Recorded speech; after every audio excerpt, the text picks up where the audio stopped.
ഒരു സാധാരണക്കാരനായി ജനിച്ച് കഷ്ടപ്പെട്ട് പഠിച്ച് ഒരു സർക്കാർ ജോലിയിൽ കയറിപ്പറ്റാൻ വേണ്ടി അധ്വാനിച്ച് അതിനാശ്രയിക്കുന്ന ഒരു ഏജൻസിയാണ് PSC. ഇതിപ്പോൾ നമ്മൾ കേൾക്കുന്നത് 238 പേർ എഴുതിയ ഏറ്റവും വലിയ പരീക്ഷകളിൽ ഒന്നിൽ നടന്ന ക്രമക്കേടാണ്. അപ്പോൾ ഈ പരീക്ഷയിൽ ഈ ക്രമക്കേട് നടക്കുന്നുവെങ്കിൽ മറ്റു പരീക്ഷകളിൽ ഇതിനേക്കാൾ വലിയ ക്രമക്കേട് നടക്കുന്നോ എന്ന സംശയം പോലും ഇപ്പോൾ ഉയരുകയാണ്. അപ്പോൾ ആസൂത്രണ ബോർഡ് തസ്തികകളിലേക്കുള്ള പരീക്ഷയിൽ നടന്ന ക്രമക്കേടുകൾ തകർത്തിരിക്കുന്നത് PSC എന്ന സംവിധാനത്തിന്റെ വിശ്വാസ്യതയാണ്. എത്രയും വേഗം ആ വിശ്വാസ്യത സുതാര്യതയിലൂടെ തിരികെ നേടിയെടുക്കേണ്ടതിന് പകരം ഒന്നിനു പിറകെ ഒന്നായി നാണക്കേട് ചോദിച്ചു വാങ്ങുകയാണ് PSC. ഇപ്പോൾ അർഹതപ്പെട്ട മാർക്കിനായി ഉദ്യോഗാർത്ഥികൾ വിവരാവകാശ കമ്മീഷനെ സമീപിച്ച് അനുകൂല ഉത്തരവ് നേടിയെടുത്തിട്ടും വിവരങ്ങൾ പുറത്തുവിടാൻ PSC തയ്യാറാകുന്നില്ല.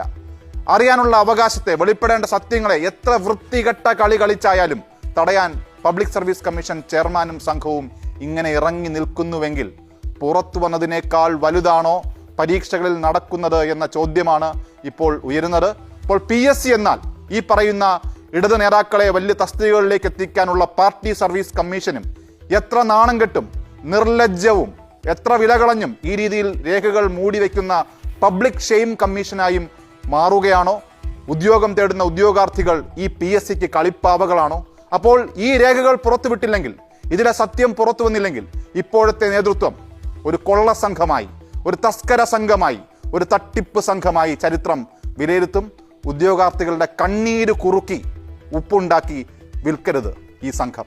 അത്രമാത്രമാണ് ഇപ്പോൾ പറയാനുള്ളത്. വരും ദിവസങ്ങളിൽ ആ രേഖകൾ പുറത്തു വരുമെന്ന് തന്നെയാണ് പ്രതീക്ഷിക്കുന്നത്.